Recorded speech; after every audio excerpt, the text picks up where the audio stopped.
Сәлем достар, бұл Думан Ерханат. I would have been black down on your ass. God.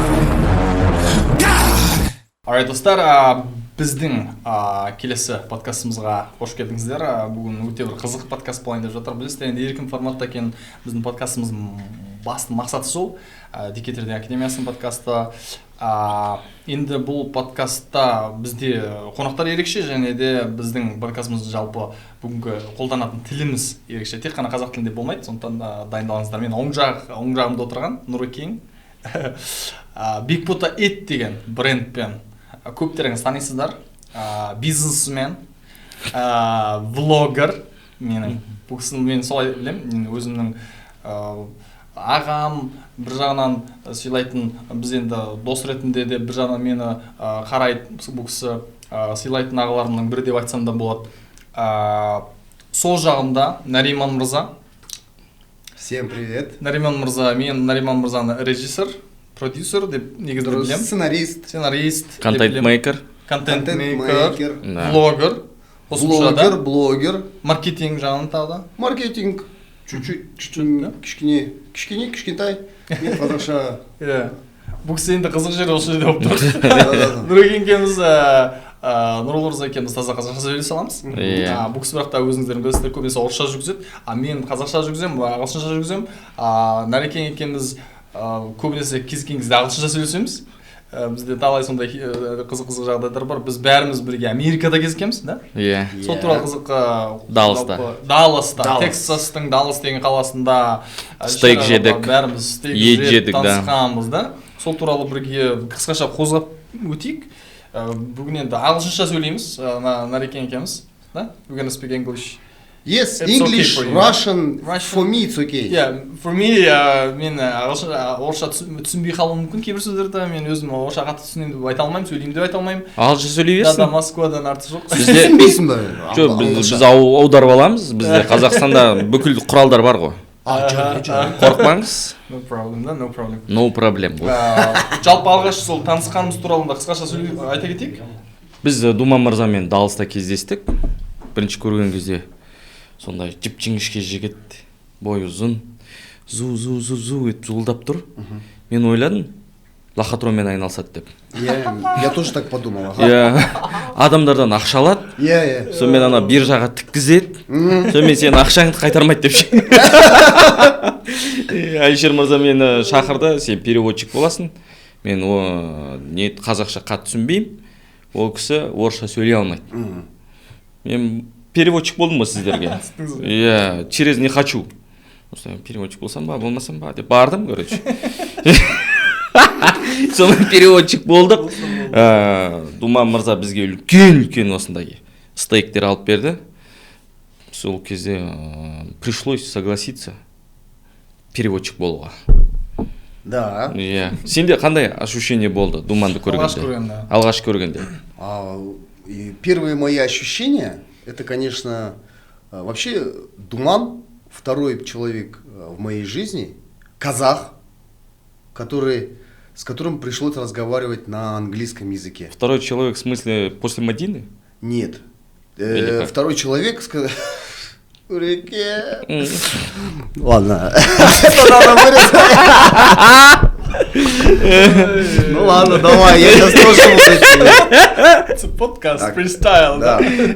Второй человек, с которым я разговариваю на английском языке, потому что первый парень был с Китая, он хорошо знал китайский, хорошо знал английский, хорошо знал казахский. I know a little Chinese. Нихао. О, нихао. Не Джошама. Джошама, я не знаю Джошама. Вот, а второй, вот, пожалуйста, Думан. И, к сожалению, я не знаю хорошо казахский язык, потому что я... Ты старайся. Я стараюсь, да? Вот, Нурике рахмет большой за то, что ввел меня в среду казахоязычных предпринимателей, блогеров. Это вообще другой мир. Это другой мир. Басқа өмір. Басқа өмір, Басқа әлем, да? Басқа әлем. Потому что орыс тілі, блогер, журналисты, да, люди, менеджеры, это один мир, который вообще не пересекается. Не пересекается с другим миром. Вот, и я увидел и тот, и другой. Потому что казахоязычные журналисты, вот я работал в компании «Меломан», занимался продвижением кинопроката и приглашал на пресс-показы блогеров, журналистов. И вот у меня 99% русскоязычных блогеров, журналистов было. И 1-2% казахоязычных. И они были как гости вот на этих показах, потому что они, это другой мир был для них. А теперь я это вижу с другой стороны. Я вижу, насколько большой, богатый, интересный мир казахоязычных блогеров, журналистов, предпринимателей. орыс тілді адамдар қалмады ғой Қазақстанда. Азайып кетті. Иә. Қазір бәрі қазақша сөйлейді. Сол үшін сен тез үйреніп ал, сол кезде нормально өмір сүресің. Ну, уже 2 жыл мен үйренемін. Әреке, мен онда былай жасайыншы, сіздер жалпы білмейтін адамдар мүмкін бар шығар, көрмей жатқан адамдар бар шығар. Сіздер жалпы немен айналысасыздар? Кімсіздер? Бекбота ет деген ол не? Сіз кімсіз? Қай жерден тумасыз? Ал сіз кімсіз? Қай жерден ол қалай? What do you do for living да? Сол туралы кішкене қозайықшы. Танысайық. Мен қайсы камера қарай? Былай қарай. Бекбота деген ауыл бар, Сырдарияның бойында. Сол жерде өскенбіз. Ауылдың қара домалақ, да? Или мен сарымын ғой, да? Сары көзі, көк, осылай. Құмға аунап өскен баламын. Кәдімгідей. 17 жасымда қалаға келдім. Оқуға түстім. Осы жерде университетті бітірдім Алматы қаласында. Оқып жүрген кезде ет кәсібімен айналыстым. Мен негізі мамандығым бойынша юрист, заңгермін, да. Заңгерді 8 жыл оқым. 8 жыл, да? Андай, мені бірінші Казуға бардым, ол жақтан қуып жерді, сосын аграрныйға бардым, Агуге бардым, технологическийға бардым, ақырында Агу университетін бітіріп шықтым. Қуып, әйтеуір, 8 жыл оқыдым. Сонымен осы ет кәсібінде жүрмін, жұмыс істеп жүрмін, қасаппын, мысалы. Бізде қазір Қазақстан бойынша 4 ресторан бар. Солай жұмыс жасаймыз. Етті заманауи стилда адамдарға мәдениетті түрмен жеткізесіздер. Сатасыздар. Стейк. Мысалы, қандай ет ол? Не ерекшелік бар? Неге бекбота ет ол? Не үшін басқа еттен what's the difference да? Қандай айырмашылық бар? Мысалы, көбісі ойлайды ғой, мысалы, ет дүкені десе, көбісінің көз алдына мынандай келеді. Аппақ стена, қызыл холодильник, максимум декор, қызыл люстра қояды, болды, басқа ешнәрсе жасамайды. Біз қалай жасадық, мысалы? Біз ет дүкеніне жақсылап тұрып, ресторандағыдай ремонт жасадық, ішіне көп ақша салдық. Одан кейін риск, да? Риск. Көп ет дүкендерінің ішінде еттің иісі шығып тұрады, сасыған иісі. Біз ол иістің бәрі болмау жақтарын қолдандық. Үлкен қымбат нелер жаңағы холодильниктер қойдық. Жаңағы бәрін жақсылап тұрып істеп, солай халыққа етті жаңа түрін сату мәнісін алып келдік біз. Былайша айтқанда мәнісі дейма қалай стиль дейді ғой, короче. Мысалы енді менде мынандай қызық сұрақ болып тұр. Енді ол жаңағы нәрсені жасау үшін көп қаражат керек. Сіз ауылдан шыққан қарапайым баласыз. Сіздің аржағыңызда соны біреу бар дейді ғой. Жаңағы сізді спонсор қылып тұрған, поддержка беріп тұрған. Әлде өзіңіздің ақшаңыз ба? Жоқ, менде Алматыда ешқандай спонсор жоқ. Астанада бар. Талғат деген жігіт. Алғаш қалай бастадыңыз деген? Талғат деген жігіт ақша салды да. Қарапайым. Алғаш қалай болды? Мен мысалы студент кезден бастап ет кәсібімен айналысып жүрдім. Енді қуып жүрген жоқпыз, ақша жинадық, нормальный ақша таптым. Одан кейін мен Жанақұлов Жұмабек деген кісі бар, соның компаниясына 5,5 жыл жұмыс жасадым. Олар үлкен ет, мал соятын үлкен компания салған, түріктермен біргелесіп. 8 миллион долларға. Сол компанияда мен түріктермен ұзақ жұмыс жасадым. Ол жерде маған өте жоғары айлық төледі. Мен ол жерде өзіме үлкен опыттар алдым ет кәсібінен. Және де базарда жұмыс жасадым көп уақыт. Оның алдында. и бәрі қосылғанда былайша айтқанда қазір мен ет кәсібінде жүргеніме 18 жыл болды. 18 жылдың ішінде енді мен енді ақша жинадым ғой енді. Теуіп жүрген жоқпыз ғой бүйтіп, өйтіп осылай деп. Солай. Яғни бұл жерде қарапайым ауылдан шыққан бала осындай үлкен бизнесмен жасауға болатын мүмкіндік бар. Біріншіден, да. Екіншіден, біз дәстүрлі бизнес деп айтамыз ғой, ет ол дәстүрлі бизнес, дәстүрлі бизнесті заманауи үлгіге алып келетін мүмкіндік бар. Сіздің қолыңыздан келді, бәрі жасай алады. Қаншама дәстүрлі нәрселер бар ғой, мысалы қымыз деген бар, айран деген бар, білмеймін енді көп. Олардың барлығын дәстүрлі заманауи алып келетін жалпы мүмкіндік бар дегенді айтсақ болады ма? Мысалы, бізде Таугүлде ет дүкенінде 2.200.000-ға кофе аппарат алдық. Ручной. И ана кофесін жәндегідей дәндерін шашатын аппараттың өзі бір 500.000 теңге тұрады.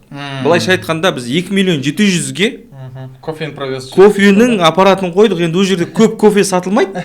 Бірақ енді ет дүкенінің ішінде кофе аппараты тұрудың өзі бір сондай бір стиль қойдық та біз. Тұрсын да ет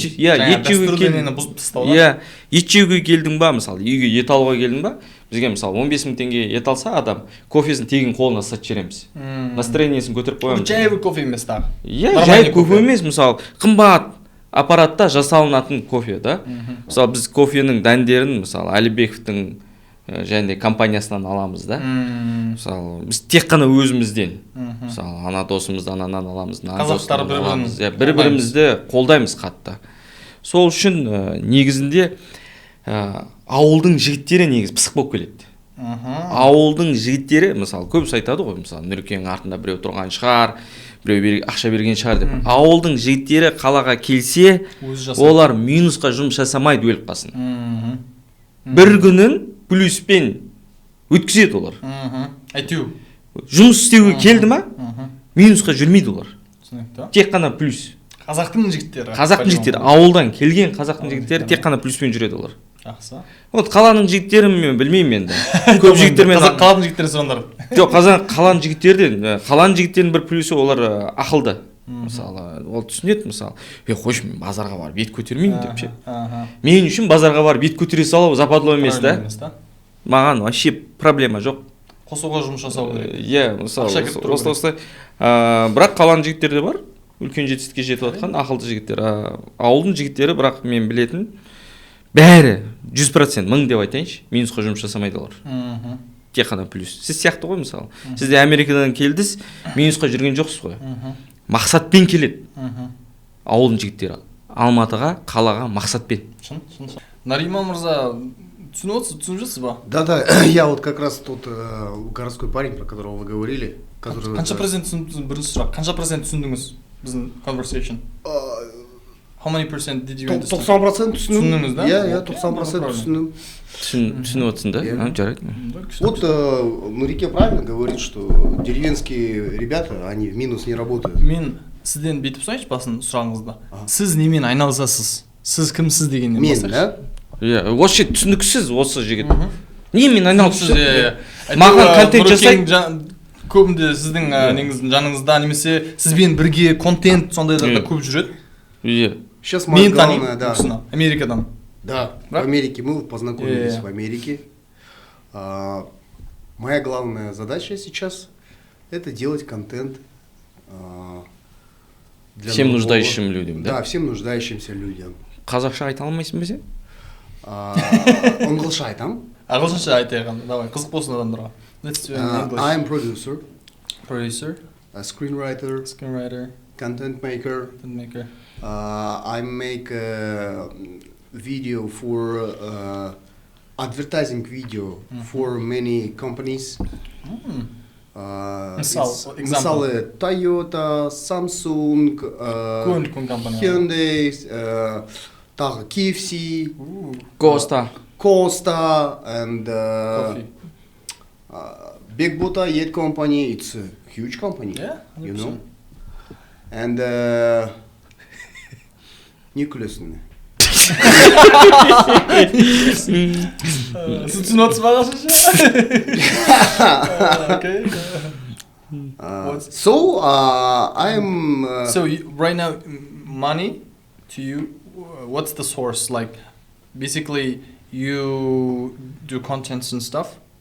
You make money from that. Do you have any business? Do you do any? No, businesses? I don't have a business. No businesses. No business. You're more like өнер саласында, да? Like Yeah, artistic people yes, person, да? yes, yes.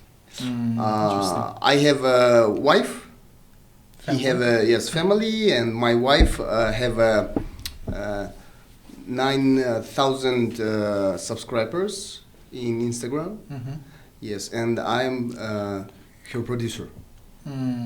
I'm produce my wife and Баян Есентаева, Bayan продюсер. No, Bayan Есентаева is not my wife, Okay. but ну я бы No. I think he's trying to say like, you work with Баян Есентаева, or no? Yes. Content and stuff. Когда я работал в компании Меломан. Oh, which is Баян Есентаева's company? No.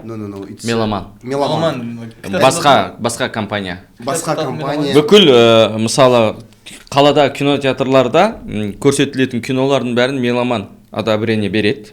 Yeah. Interesting. Олар Меломан рұқсат бермесе, кинолар көрсетілмейді Қазақстанда. Солай ма? Бірінші Меломан рұқсат береді, содан ары қарай уже кинотеатрларда көрсетеді. Дистрибьютор. Да. Ол сол жерде жұмыс жасаған. I see. Компания Меломан является официальным дистрибьютором фильмов Disney, Sony, Тимура Бекмамбетова. Вот Мстители, которые вы видите в кино, это Меломан алып келді. Oh, I see. Вот. Interesting. Now you don't work with Меломан. No. Ну, я работаю как агентство, то есть я оказываю им You like more like marketing, content, Yes. this, да? Yes. So all like big potatoes and Nuriking's like content, you behind, you are the one making it. Yes. Что-то я ему делаю, и это все залетает. Вот мы с Нурболом подружились в 2020 году. You understand me? Yeah. How much percent you understand me? 75, 80%. But I understand. Yes. Now I understand for sure. In America Uh-huh.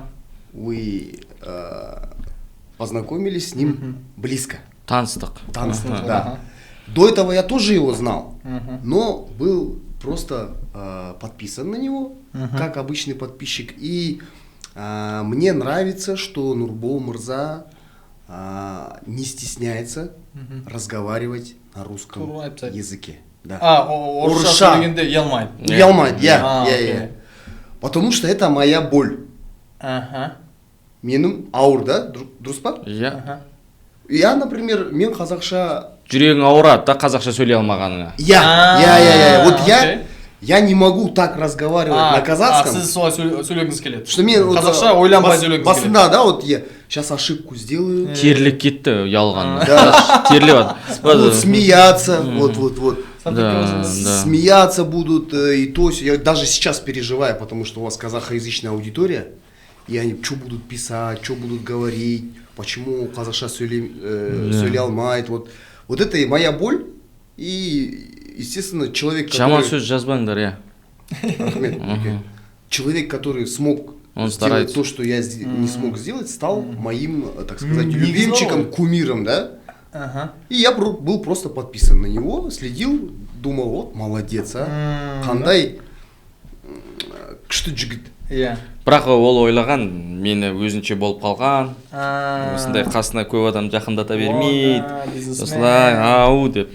Кейін Америкада көрген кезде көрді, мен простой, Оказывается, вот простой. жай ғана жігіт екенімді көрді, сонымен біз дос болып кеттік. Енді мен бір нәрсе айтайын.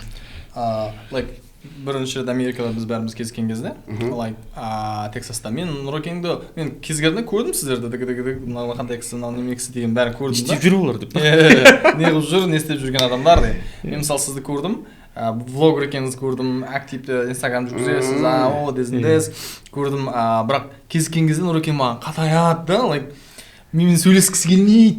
Өзімен өзі біткен не тауып алған, отырады да, өйткені үйтемегі мені лақатырым деп ойлаймын. Мен адамдарды алдайды деп ойладым ғой, мен қайдан білейін енді. Мен ақша алады біреуден, жаңағы маған инвестиция жасаңдар, ақшамды өсіріп беремін деп, мен жасайды деп ойлаған ғой. Мен олай жасамайды, біреудің ақшасын алмайды деп Әлішер айтқан ғой. Әлішер мырза. Сол кезде барып мына кісімен сөйлесіп бастайды. Жоқ, мен қалай сөйлесіп бастағанда бұл кісінің несіне бардым мен. VIP мастер да или? Сіз курсқа келдіңіз? Курсқа келдім. Офлайн курсқа. Офлайн курсқа келдім. Сол жерде көрдім, бұл кісі немен айналысатын. Мен сол кезде бірақ түсіндім. Бірақ сол күні мен кешкісін телефонды алдым, сторис түсірдім, кешірім сұрадым. Думан мырзадан да солай ренжімеңіз деп. Бірақ енді екеуміз бір жыл непонятие болып жүрдік былай. Что там деп. Менің ойымша it's okay да, түсінік. Все нормально, да. Проблема емес. Бірақ енді Нұрекең сол жаңа басында сол ойлаған, маған менен қате қылған адам деп ойлап қалдым мен негізі кішкене сондай. Нағыз сіз айтқан сияқты жаңа бүйтіп қалған адам деп ойлап қалдым да. Көп сөйтіп ойлайды. Өйткені сөйлеспейді. Ана жақта отыр. Мысалы Әлішер мырза ол кісі бүйтіп сөйлесіп отыр, бүйтіп деп сөйлесіп отыр. Тимур мырза сөйлесіп отыр. Сізбен сөйлесіп жатырмын, Нұрекеңмен сөйлесіп жатыр. Мына кісі өзі бүйтіп отыр. Үйтсе мен солай ойлаған екен, лақаттырған деп ойлаған екен. Иә, мен қорқып кеткенмін ғой, ақшамды алып қояды деп. Нариман мырзамен енді мен продюсер дегенде вау деп қалдым енді, өйткені Америкада продюсер дегенде біз бәріміз ойлаймыз ғой, Hollywood, кино продюсер деп. Бірақ маған жалпы сондай адамдар ұнайды, artistic, artistic people like you, who have an imagination, creative, think from nothing, ештеңе жоқтан бір нәрсе ойлап шығаратын адамдар ұнайды маған. Өйткені ол адамдар, менің мынандай бір сөздер бар, кім Элон Маск мен Алибабаның, кім еді Алибабаның иесі? Джек Ма екеуінің бір не болады ғой, Шанхайда екеуі кездесіп сөйлесіп отырғанда анандай бір әңгіме шығады да. Адамдар бүйтіп жүре келе адамдар біраздан кейін адамдар жұмыстарын, роботтар тартып алады. Жаңа artificial intelligence деп жатыр ғой енді. AI деп жатыр, жаңа өзін-өзі дамытатын робот сияқты не да. Ол қазір дамып келе жатыр, бәрі нәрсе artificial intelligence болып баратыр. Енді осы нәрсе дами келе бүткіл жұмыстарды алып алады дейді адамдардан. Жаңа налог нететін, аккаунт, жаңа заңгер, бухгалтер, мына деген нәрсенің бәрін шешіп тастайды компьютермен. Тек адамның айырмашылығы роботтан дейді да, жаңа креатив несі. Сол креатив несі ғана сені роботтан сені айырмашылықта қалдырады дейді. Сондықтан жаңағы креатив дейміз ғой, орысша не дейміз? Креативия, сол нәрсе адамда болу керек дейді да. Сол нәрсе адамның өзі роботтан айырмашылығы дейді. Сол нәрсеге байланысты мен жалпы артистик, сондай креатив адамдар маған ұнайды. Мысалы да. Енді өзімде Instagram жүргізіп, жаңа істеймін ғой, контент істемекші болып тырысып, ол менің ішімдегі бір кішкентай бөлшек сондай нәрсе қалайтын. Иә. Жоқ, енді мысалы маған көп жігіттер, қыздар жазады. Нариман мырза қаншаға жасайды сізге контентті?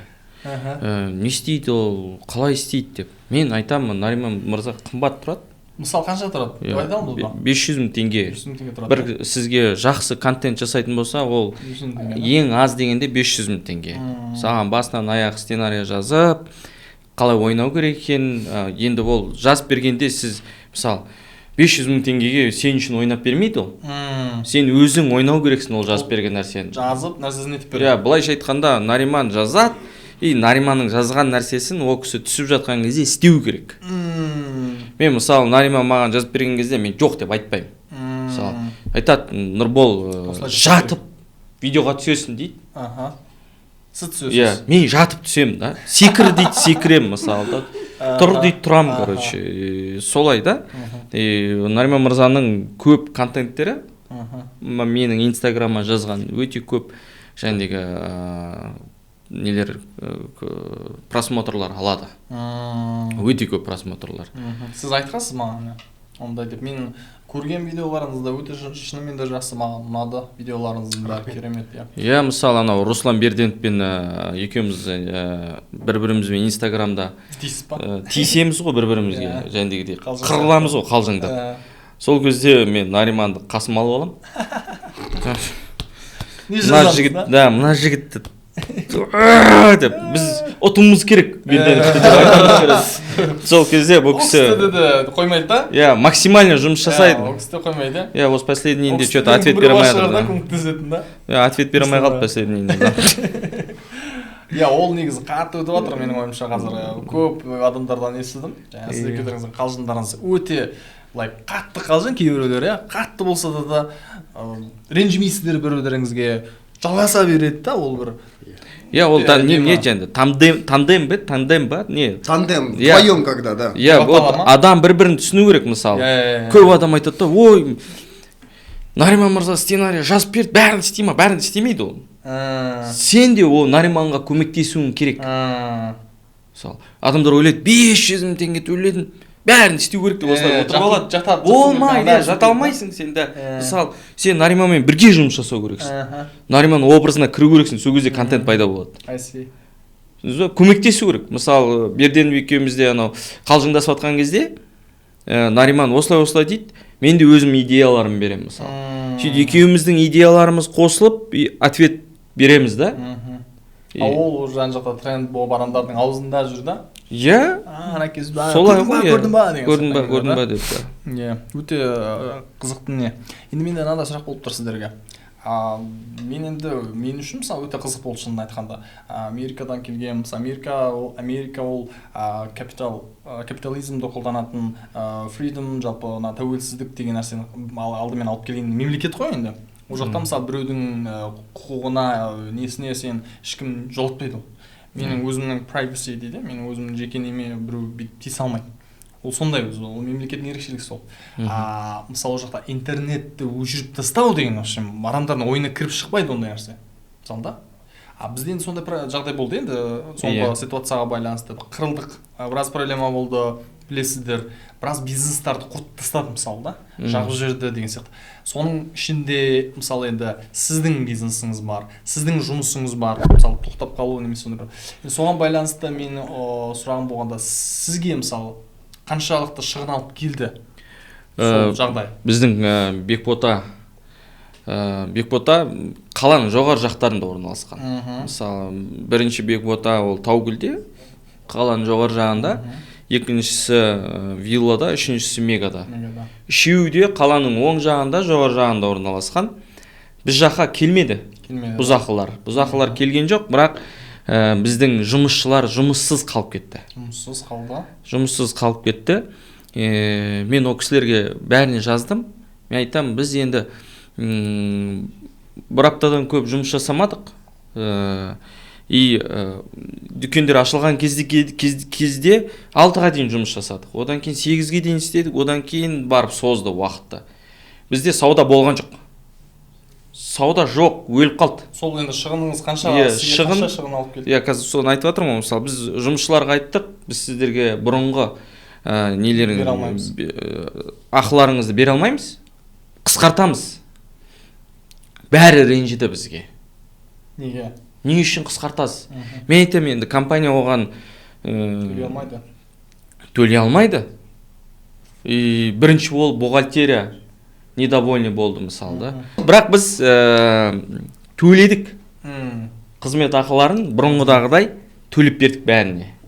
Жұмыс жасаған сияқты төледіңіздер ме? Жұмыс жасаған сияқты қылып төледік, бәріне төлеп бердік. Бәрі айтты, біз Бекботамен бірге болдық, жүрегіміз бірге болды. Уайымдадық, Бекботаны сындырып кетпесінші, қырып кетпесінші деп. Біз келіп, қадағалап, еттерді қарап тұрдық, бұзылып кетпес үшін деп. Сонымен жарайды деп төлеп бердік. Бірақ бізде әр айда 15 миллион расход бар біздің компанияда. Расход? Шығын да? Шығын. Мысалы, шығын 15 миллиондай шығын бар, арендасы бар. Үшеу біріккенде ма? Төртеу біріккенде. Зарплатасы бар, нелері бар. 15 миллион теңге арендамен қызмет ақысы. Оған еттің бағасы қосылмайды? Оған еттің несі қосылмайды. Екеуі ғана 15 миллион шығады бізде. Тұрақты ай сайын шығындар. Қазір енді біз осы айда где-то 10 миллионға шығын арендамен зарплатаны где-то 10 миллион минусқа кірдік біз. 10 миллион минусқа кірдік? Иә, бір айда 10 миллионға кіріп кеттік, осы кеше жауып қалғаннан. 10 миллион деген 20 мың доллар да? 22 мыңдай доллар. 22 мыңдай доллар да? Сол сияқты енді қаншама бизнестар минустарға кірді да? Қаншама адамдар айлықтарын толық ала алмай жатыр деген сияқты. Бізде де мысалы по-любому деп мен бір екі сөздерді жаттап алғанмын орысша. Иә. Түсті бизнес кәдімгідей. Енді сіздерге мен ойлаған тікелей ғой. Не болғандықтан жаңа. Иә, менде мысалы, менде төлейтін жерлерім бар ай сайын, өзімнің жеке мысалы. Қазір мысалы айдап жүрген көлігімді X5-ды Берденевтен қарыз қалғам. Ай сайын 2 миллион теңге берем. 16 миллион қарыз болып қалдым. 50%-ін төлеп алғам. И ай сайын 2 миллиондан беріп отырамын дегем. И қазір мысалы ай бітті. Берденевке 2 миллион апару керек. 4 миллиондай, иә, 4 миллион қалды, 16 миллион қарыздан. Енді бітіп қалды да. Мен ойланып отырмын енді. Не істеймін, короче, Русланға звондай салып, ақша жоқ дей салам ба деп отырмын, короче. Енді сондай ғой, мысалы, негізі бізде елде жұмыс жасаған адамдарға ақша бар. Ақша бар. Ақша бар. Бірақ ана жерде қызық болыпты да. Бәрі енді ойлайды ғой, Нұрекең, ол міне деп ақшада проблема жоқ деп ойлайды ғой. Көрдіңіз бе? Сонда бизнесмендердің өзі қарызға алады. Бизнесмендер өздері сонда минустарға кіреді. Бизнесмендердің өзінде ақша жоқ болып қалады деген проблема болады да. Иә. Өйткені сіз ақшаңызға айтасыз. Үнемі инвестиция салып отырасыз. Иә, мен мысалы, иә, үнемі инвестиция салып отырамын мысалы. Ең соңында мегацентрді аштым. Мегацентрға $120,000 ақшам кетті. $120,000 кетті. Иә, мегацентрдің мысалы депозитінің өзі 10 миллион теңге. Тек қана 3 айлық аренданы алдын ала төлеп тастайсың. 10 миллион теңге депозит бердік. Ары қарай уже ресторанға ақша сала бастадық, үйттік. Сонымен менде мысалы ақша қалған жоқ та. Одан кейін Астанаға аштыңыздар. Иә, сол мына бетіне, короче, мына болады ғой, мына фон. Осы фонның бетінде X5-дің суреті тұрған. Алып тастадыңыз ба? Жоқ, сөйтіп Русеке көрді да, осылай Русеке екеуміз, сіз Русекесіз. Мен осы сөйлесіп отырмыз. Не анау дейді да маған. Мен айтам, X5 алғым келіп жүр. Иә, кішкене ақшам жетпей тұр. Қазір Lexuспен жүре беремін десем, айтады, алып тасташы ананы. Менде гаражда бір X5 тұр, 20 мың ғана жүрген. Like pretty much like brand new. Иә, алып кете салшы соны машинаны. Айта сал. Иә, қанша ақшаң бар қалтаңда? Мен айтам, бір 16-18 миллиондай бар. Бере сал соны. Қалған 2 миллионнан төлеп бітіресің деп. Соның 4 миллион қалды ғой. Сол сияқты ғой мысалы. Бизнесмендерде де мысалы бизнеске ақша салып атасың, лишний ақша бизнесмендерде көп болмайды. Иә, мысалы сала бересің ғой бизнеске. Сала бересің.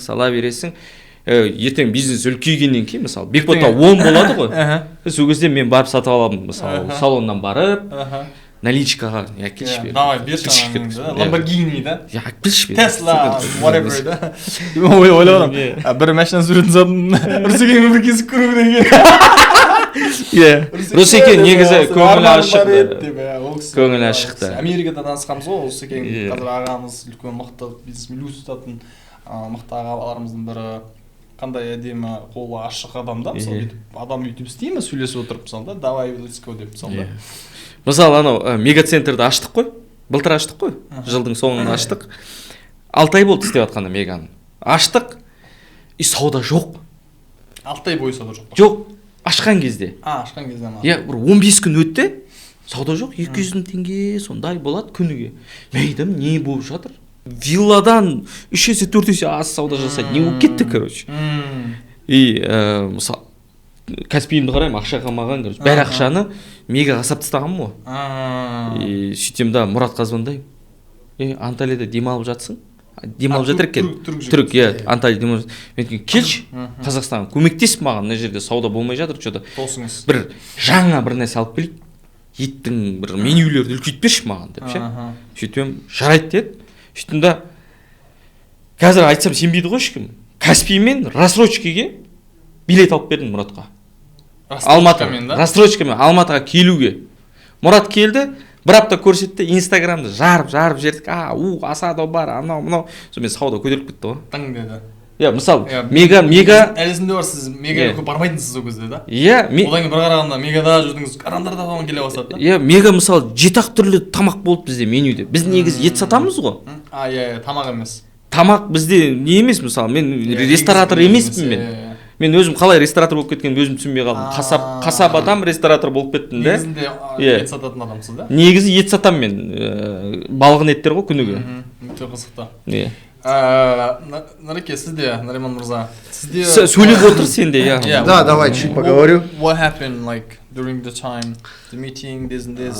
Вообще, это январские события, они очень сильно повлияли на все сферы деятельности.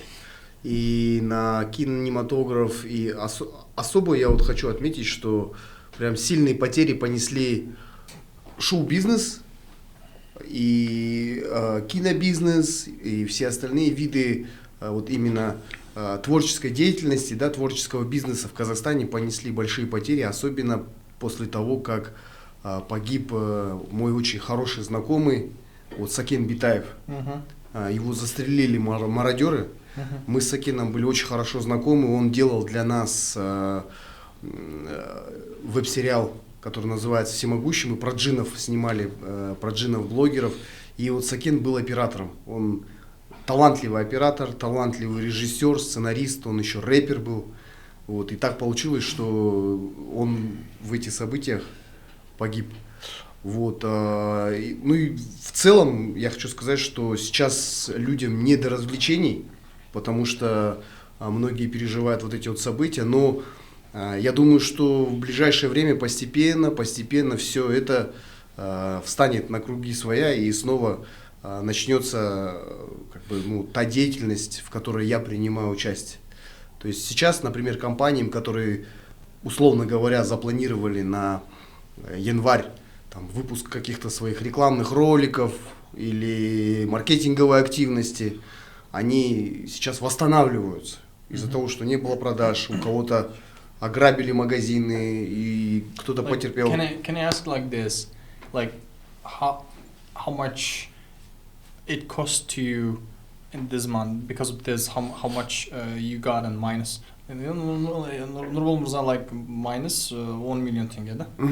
Сізде мысалы жобамен қанша минусқа кірдіңіз? Қанша заказдар отмена болды? What's going on?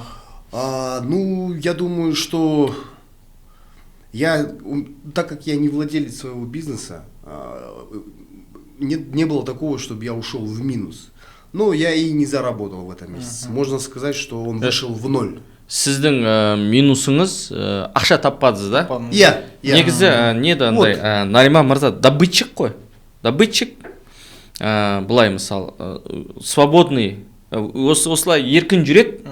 Еркін жүреді да. Иә, бір күнде көп заказ келеді мысалы. Бір кезде жоқ болып қалады. Мысалға бір айда мысалы 5-6 миллион табуы мүмкін. Бір айда 500 мың теңге тауып қалуы мүмкін. Солай. Always up and down. Да, и вот так получилось в январе. Надеемся, что февраль будет гораздо лучше. Январда вообще ақша таппадың ба сен? Жоқ. Ноль деп айтса бола ма? Вот, да, ноль. Я қалай өмір сүріп жатсың енді? Ну вот, то с тобой покушаю бесплатно, то в бане бесплатно помоюсь, так и живем. Түсінікті. Дұрыс қой енді. Қайтеді енді да. Шынымен де қиын болды. Yeah. This month is just it just went crazy да. Like I have a lot of even I'm not even sure right now. Мен білмеймін да қазір мен қалай қанша ақша төлеймін ол мысалы мен өзімнің командама да. Ол шынымен бізге де мысалы ақша аз кірді мысалы да. Ситуация солай болып отқанда мен мысалы курс адам деп айта алмаймын да оларға. Ситуация болып отқанда не деп айтасың? Курс оқыңдар, Қазақстан тастаңдар, кетіп Америка демейсіз ба? Айта алмаймын ғой енді олай да. Біз вообще ойландық, біз 20 нешесіне дейін қалай да, like should I say something or not? Осы айда біз қоя саламыз ба деген ойда болды. Бірақ енді айналып келгенде бұлмен ақша тауып отқан адамдар бар. Біздің командада realny да, шынымен де. Мен аттарын тақ айта аламын. Мен өзім студенттер, менторларым from trading да. Yes. There are some people make money, real money да, like consistency. I have a lot of students. They are making money. They are bringing dollar to Kazakhstan from United States, Америка да.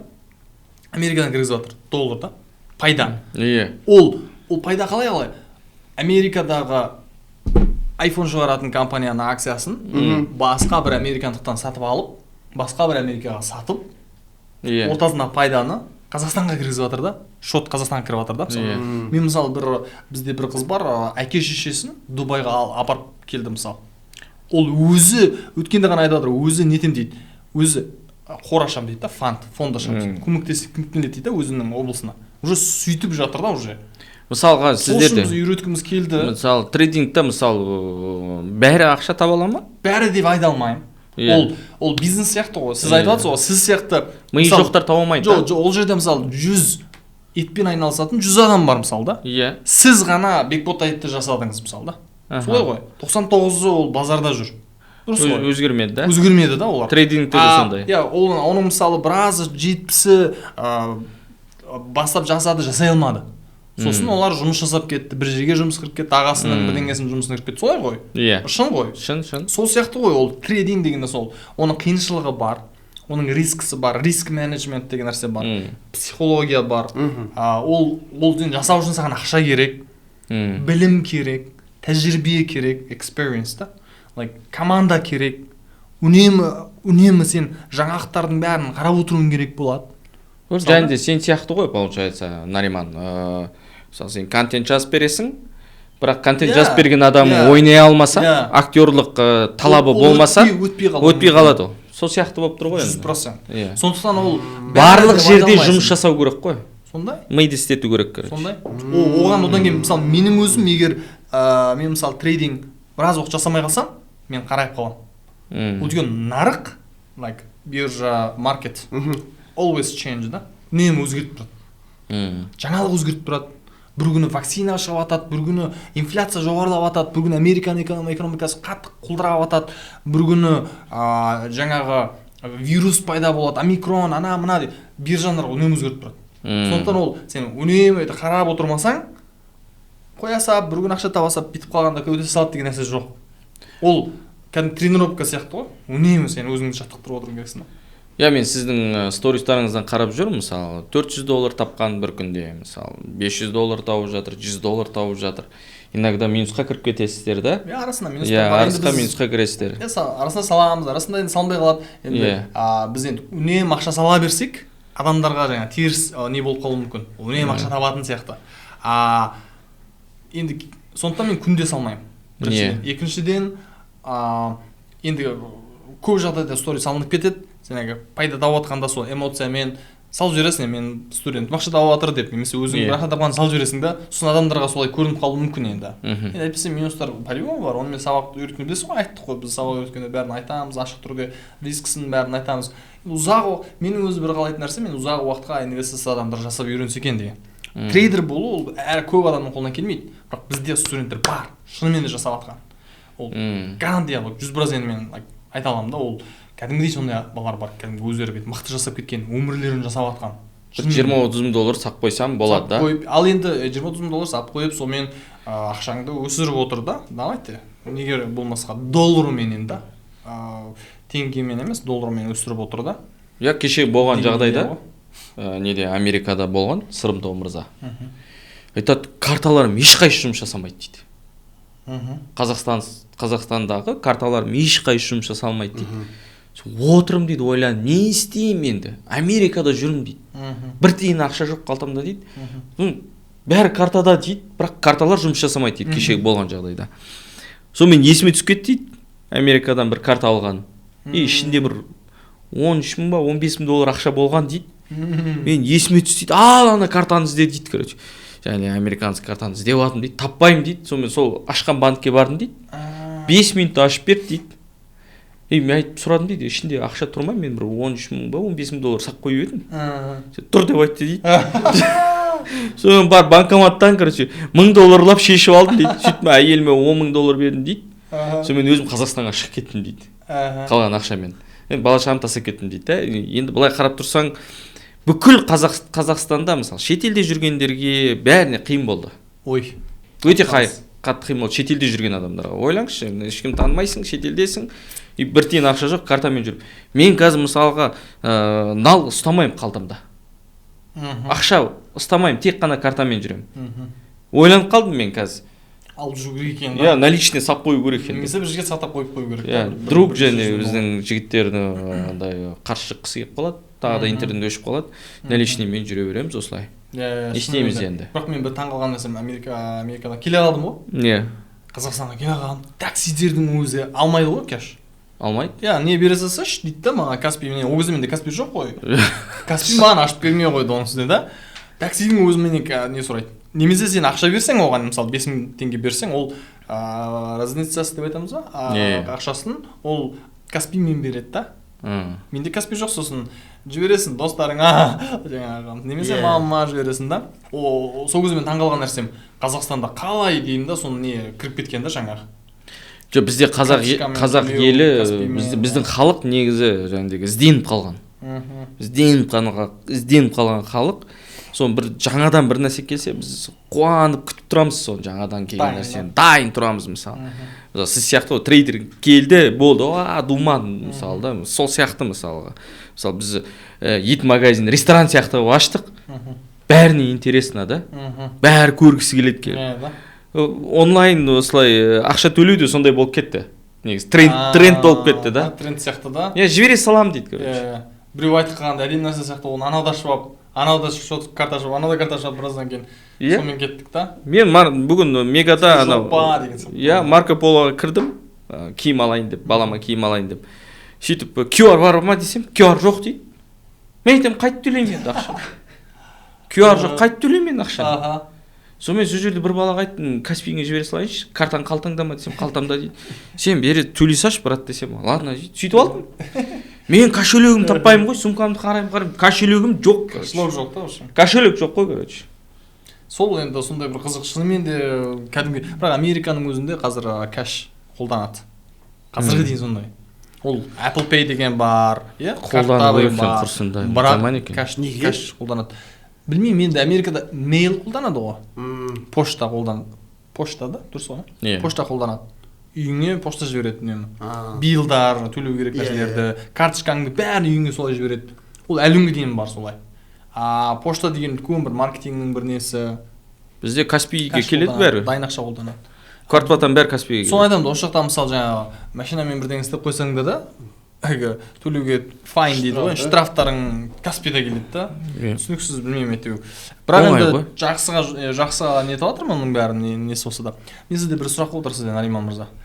Бағана сіз қозғадыңыз ғой, сұрақтардың алдында бір сұрақ жүрейін, қысқаша. Окей, ағылшынша айтайын ба? So you say it's a different world. Қазақ аудитория and the Russian auditory, да? It's totally different world. Yes. Why it's different? What's the difference? What's the good and bad? В первую очередь это из-за того, что различие языка. То есть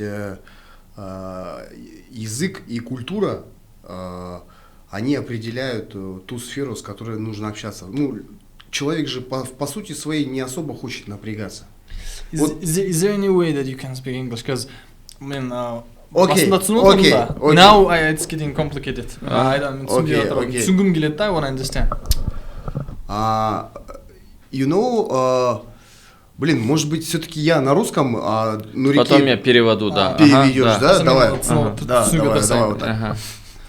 Давай. Человек очень ленивый по своей сути. И ему легче общаться в той среде, в которой его понимают и которой он может донести свою мысль. Да. Поэтому казахам и казахоязычной аудитории легче общаться с теми, кто их понимает. Поэтому они очень редко переходят в ту часть аудитории, в которую вот перешел, как Нурике, да, он начал выходить за рамки комфорта и начал, соответственно, смог завоевать любовь русскоязычной аудитории. Солай, да, мысалы қазақша сөйлеп жүрген адамдар, мысалы өзінің қазақша сөйлесетін ортасымен жүре бергісі келеді дейді да. Комфорт та. Ал орысша сөйлеп жүргендер также. Мысалы орысша білетін өзінің қоршаған ортасымен жүре береді. И бір-біріне өткісі келмейді. Түсіндім. Комфорт бар да, комфорт бар. Мысалы, мен орысша білген жоқпын мен. Zero. Мен білген жоқпын, вообще орысша білген жоқпын. Сосын мен бизнеспен айналсам ғой. Мен көбірек ақша табуым үшін маған орыс аудиторияда керек. Сол үшін мен орысша сөйлесетін қазақтармен сөйлесе бастадым. Орысша білмеймін, қиналып сөйлеп. осылай сөйлеп и сөйлесіп кеттім. Мен орыс аудиториясын жек көретінмін бұрын. Мысалы, не үшін орысша сөйлейді мынау? Сатқындар мынау. Орысша сөйлейді, сатқындар өздері жәндегідей қазақты мойындамайды деп. Мен айтамын, ана бір крутой, бір орысша сөйлеп қалған бір жігітпен бір рет отырып, мен айтамын, қанша ақша табасың айына? Айтады, айына 500 мың теңге зарплата аламын. Мен айтамын, мен 500 мың теңге бір күнде табамын мен.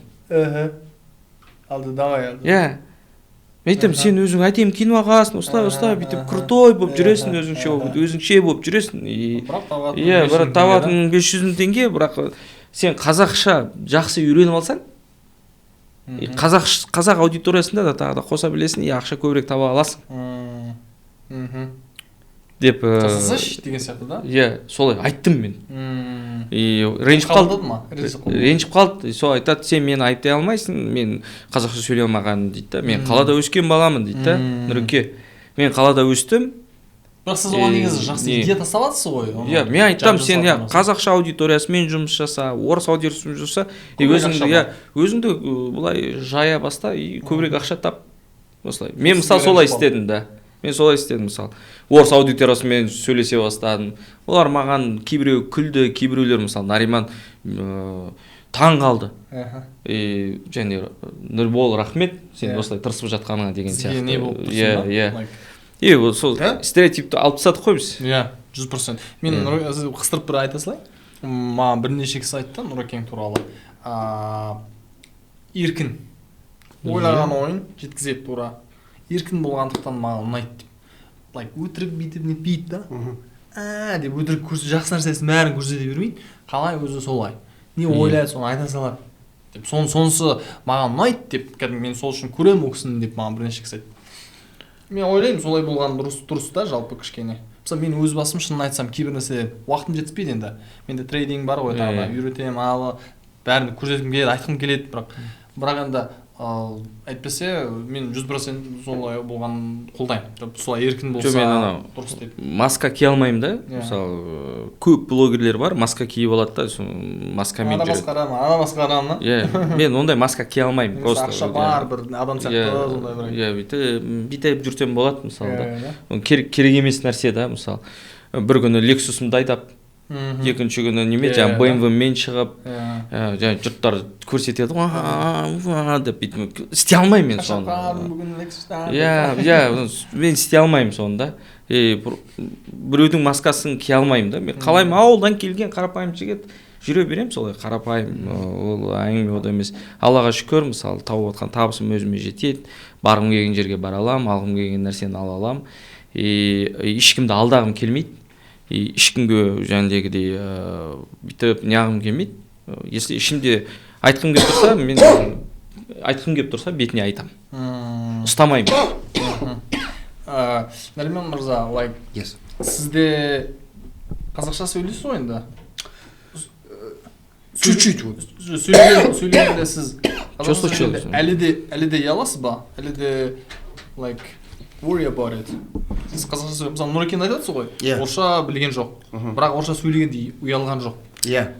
Ты когда говоришь на казахском, ты стесняешься? Сильно стесняюсь. Сіз не үшін ұяласың? Нұрекең ұялған жоқ. Почему? Мысалы мен орысша сөйлегенде... Это же нормально. Мен ұялмаймын, егер мен орысша мен vocabulary білмеймін да.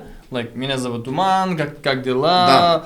Я США, бірдеңе деп айтсам айтқым келеді да, негізі. Мен сөз білмеймін да. Нет, ты же не виноват, что ты... Оған не үшін ұяласың? Я не виноват. Да. Қазақша сөйлеп... У тебя же мама русская, да? Нет, у меня казашка. Казашка? Я просто я и сам из Семипалатинска.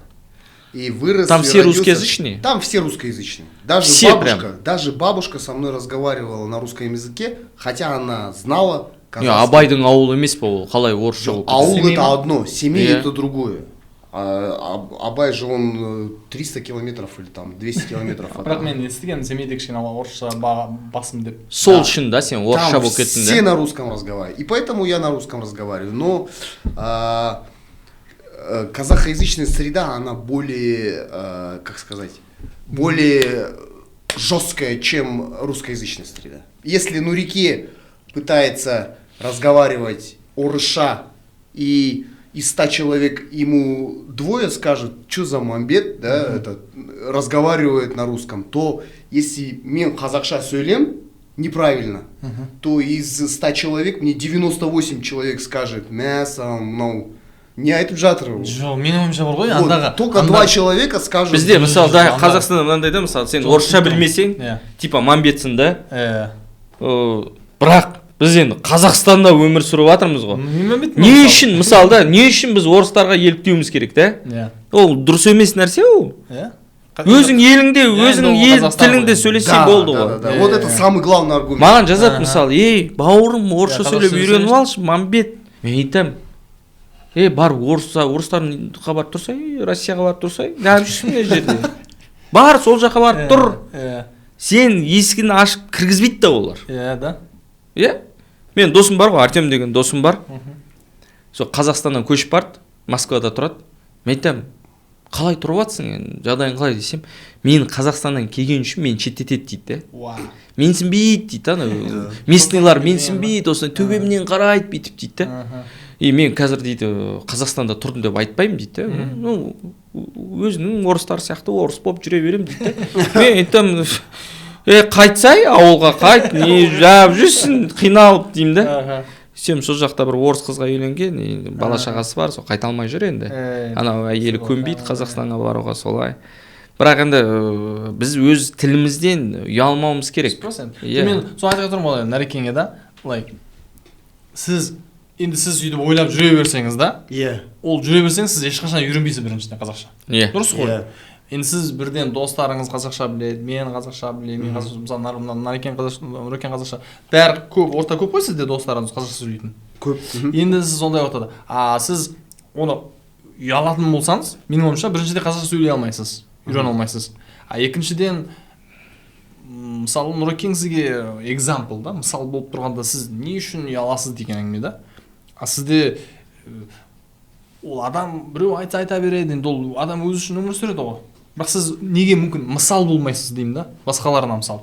Мен қазақша үйреніп жатырмын. Бірақ мен осылай өскем, бірақ мен қазақша үйреніп жатырмын. Мүмкін қазақша жүргізіп деген сияқты. Мен сияқты. Мысалы қазір сіз қазақша тырысып мысалы сөйлеуге де мысалы бүгін мысалы подкастында фристайл ғой. Мен 5-6 мәрте айттым, қазақша жүргізсей деп. Неге болмас? Мүмкін мысалы Нұрекеңнің фишкасы мысалы орысша сөйлейді, бірақ енді акцентпен деп айтады. Менде мысалы шынын айтсам айыра алмаймын мен. Думан мырза, менде мысалы өзімде Инстаграм жоқ. Енді жоқ, менде компанияның Инстаграмы, ол компанияның ішінде мысалы ет сатуым керек қой мен. Ет сату үшін бәріне түсінікті тілмен сөйлеуім керек. Енді бізде СНГ-да енді бәрі орысша білу керек қой, мысалы сөйлеседі, бүйтеді. И мен сол үшін орысша жүргізем. Ет сату үшін, стейк сату үшін, анау үшін, мен кәсіпкермін ғой. Мысалы, и менің өзімнің парақшам бар, ол парақшада енді өзімнің ойымды айтамын, мысалы. Айтамын, қазақша сөйлейм, бүйтем, солай да. Ал Бекбота етте, енді менің Бекбота ет бойынша популярым ғой.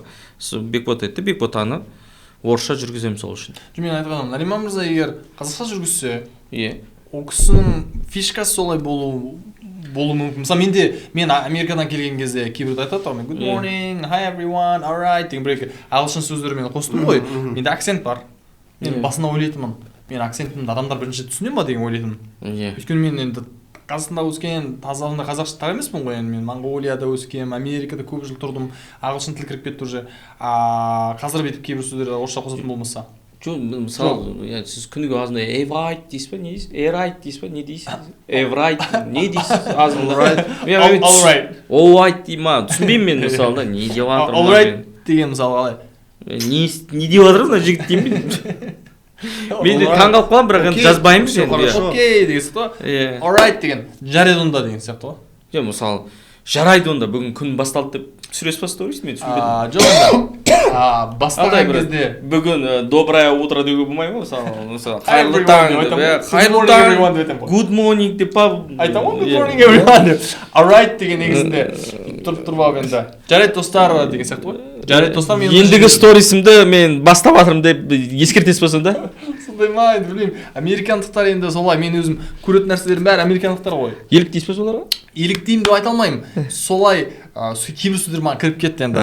Мысалы, жаңағы мен мысалы сәлем достар деген, сәлем деген сөзді мен өмірімде қолданбаған. Сәлеметсіз бе деген сөзді қолданбаған. Немесе бізде кішкене амансыз ба деп басқаша айтады.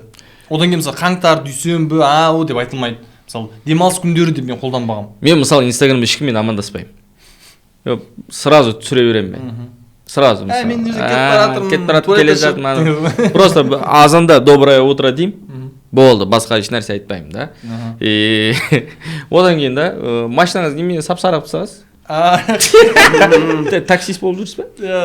Фейк такси. Жоқ, Range Rover'мен такси болып жүрсіз бе? Мен түсінбедім.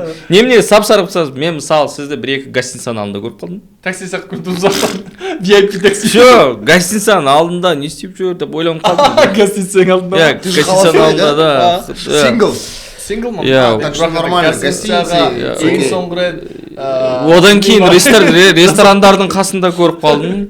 Сначала ресторан, потом гостиница. Нет, сначала гостиница, потом ресторан. Да, былай ғой, мысалы, бірінші гостиницаға барады, бірінші ресторанға барады, сосын гостиницаға барады, и машина сап-сары ғой, мысалы. Мынандай ғой, сап-сары болып тұрады. Мен айтам, Дума мырза бүгін демалып жатыр екен ғой. Дәл ондай емес енді. Бойдақ қой, енді кешіруге болады, да? Иә. Бірақ енді бір келініміз болса, қарап жүріңіз. Дума мырза ары бері жүр негізі. Басым бос деп. Жоқ, немене сап-сары қылып Ана болғанда былай болды. Range Rover'ға жараспайды ғой? Жараспай ма? Иә. Оны мен шынын айтайын, мен өзім Қанша миллион ақша жұмсадыңыз соған? Содан бастайықшы. Қаншама, тек сары қылу анамнасы көп шыққан жоқ негізі. Қыранның танитын, Қыран Талапбек бар ғой, соны танитын достармен. Қыран таңдап берді ме Сарысбек? 600 мың, жоқ, оны мен өзім таңдадым. 600 мың, 700 мың теңге шықты. Былай.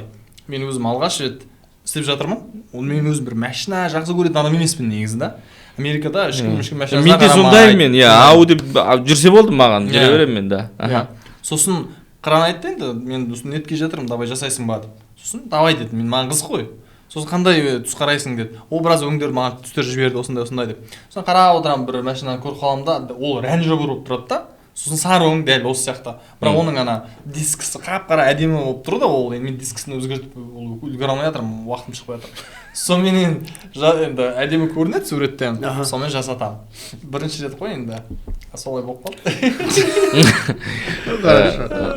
6 сайсан кіші. Иә, жақсы. Полива болып отырсыз қаланың ішінде. Иногда не қылып қоямын жәндегідей. Таңғалып қалам. Хочется вернуть назад. Молодость. Вернуть. Там бойдақ кез есіме түсіп кетеді. Ой, ё-моё, деп қаласың. Ойламай, гостиницаның алдында тұра береді машинаң.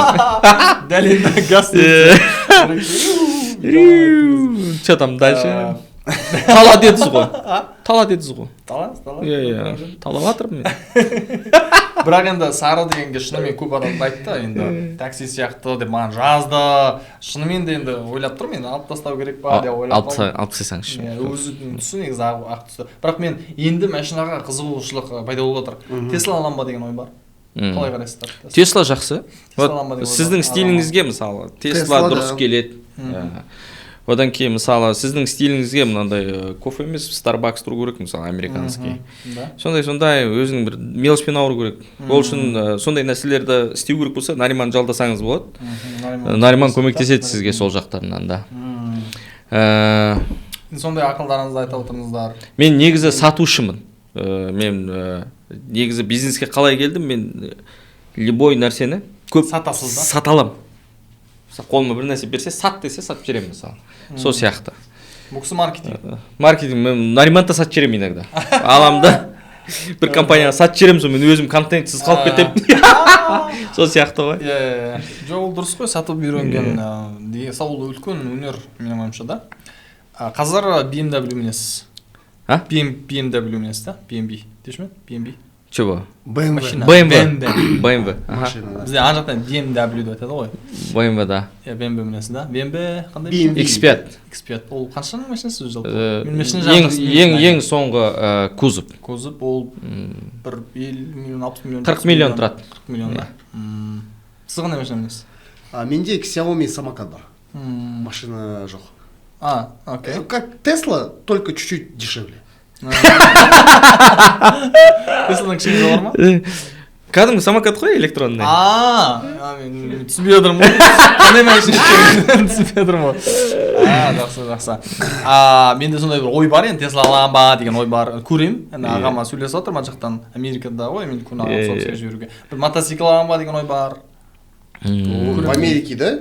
Америкада? Tesla, иә. Бірақ енді налогтар көру керек енді. жоқ бізде мотоцикл айдаған кішкене қиындау болатын шығар сізге или Жоқ, нормально мен ойлап тұрмын бар ғой, бір мотоцикл емес, бір таудың мотоциклдары болды ғой. 3 дөңгелегі бар мотоцикл алсаңшы артында біреу с алдында коляской екеуі Ода да болатын идея негізі. осылай мен соны алғым келіп жүр Нариман С коляской? жоқ алдында 2 дөңгелегі бар артында 1 дөңгелегі бар Руслан аға қарай Майамиде бір. иә соны алғым келіп жүр мен да соны аламын жазда жүреміз екеуміз артында Бір-екі сұрақ болып тұр.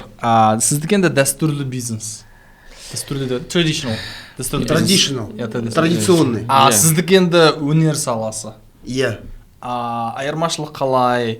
Жалпы қалай ойлайсыз? Мысалы, сіз басқа салаға кіретін ой бар ма? Немесе білмеймін енді. Ал сізде традиционал бизнесмен болып кететін ой жоқ па деген сияқты сұрақтар ғой. менде қазір екінші проектін аштым ол ел бургер народный Ол тағы да елдің бургері бірақ ол тағы да дәл өзіңіздің традиционал бизнеске жақын. иә елдің бургері деп аштық халықтікі деген сияқты ғой Халықтікі. иә қазір біз Атырауға саттық бірінші франшизаны Алматыда иә Шыңғыс мырзаға екінші франшизаны Алматыда бір жігітке саттық жалпы 5 франшиза саттық Жалпы 5-еу кетті. 5-еу кетті сол бизнесті қостық енді франшиза қазір ел бургер бойынша жүріп жатыр и Бекбота бар осы екі жақтан ақша келеді маған Әзірге осымен. әзірге осымен да Басқа екі бизнестарға жақтан кіретін әзірге ой жоқ. басқа бизнесқа мен түсінбеймін көп бизнес жасағанда Мысалы, ақшаңызды болашақта деп айтайық, бір 3 жылдан кейін жаңа бәрін ойнап тастадыңыз, оны анадан оны ашып тастадыңыз, ақшалар келіп жатыр, енді не істеймін деген идея келді. Инвестиция жасауға желание бар. жаңағыдей анау сіз айтып жатсыз ғой долгосрочный инвестицияға мен ойым кетіп жүр қазір Сіз бүйтіп айтайықшы, сіз енді өзіңіз айтып жатсыз ғой, мен ауылдан шыққан қарапайым деп айтып жатсыз. Сіз қазір мысалы мынау Apple да, iPhone шығарып жатыр. Сіздікі де Apple, Максдікі де Apple, мына жерде iPad тұр, мына жерде Apple. Енді бәріміз қолданамыз. Бұл Америка түкпірінде Алматының бір жерінде отырмыз. Тіпті ауыл Сарыағаштың өзінде iPhone қолданады. Енді осының компаниясын сіз инвест жасап отырсыз. Сене аласыз ба деген сұрақ? Жоқ сенесің ғой. Басыңызға сияды ғой да? Сияды ғой, иә. Мен кеше трейдинг сіздің курсыңызға барғаннан кейін түсіндім мен оны. Түсіндіңіз да оның бәрін? Иә, болады долгосрочный инвестиция жасауға. Адамдарға айта аласыз ба? Давай осындай инвест жасасаң негіз болады, бірақ осында өсіп жаса деп айта аласыз да? Жоқ, мысалға жаңа трейдингпен айналысатын болса, онда риск өздерінде, мысалы, миларын жұмыс жасап істесе ақша тауып алады, бірақ долгосрочныйға мысалы Американың экономикасына долгосрочный инвестиция жасауға болады. Мысалы, қазір бүкіл дүние жүзі бойынша Америка қазір мықты болып тұр ғой, мысалы. Американың инвестициясына осы мемлекеттің да, получается, да. S&P 500. Иә. 500 деп жүрміз? Иә, соған салып, терпеливо жатсаң болады, ары қарай өзің кәсібіңді жұмыс істеп жүре берсең болады деп ойлаймын мен өзім. Бұлайша қазіргі айналысып жатқан осы, мысалы, кейбір жігіттер 5-6 бизнесті айналдырады ғой. 5-6 бизнесті айналдырған кезде анау өзі үлгірмейді ана жігіт, физически үлгірмейді. 5-6, 10, 20 бизнесті басқаруда. Сондықтан бір кәсіппен айналысқан дұрыс. И жәндегідей тірліктермен айналысқан дұрыс. Бір кәсіпте негізі 5-6 бизнестің ақшасын алып келеді, если шынымен беріліп істесең. Пытырап кетпеді да, шашылып кетпеді да? Пытырап кетсең, банкрот болып кетуің мүмкін. Да. Бір істің маманы болу керек. Same question. Ты хочешь говорить, да? Давай говори, братан. Ты что-то долго сидишь, не говоришь ничего. Вот это из-за этого и пропасть, потому что собрались здесь казахоязычные предприниматели, на казахском только говорят, а мне только стоит сидеть и слушать. И чё позвали, непонятно. Я вообще здесь қазақша үйренсе болды, нормально болады. Вот! Remember Я that? шучу, давайте, ладно. Remember that? Yeah. Why not, why not you try қазақша немесе ағылшынша?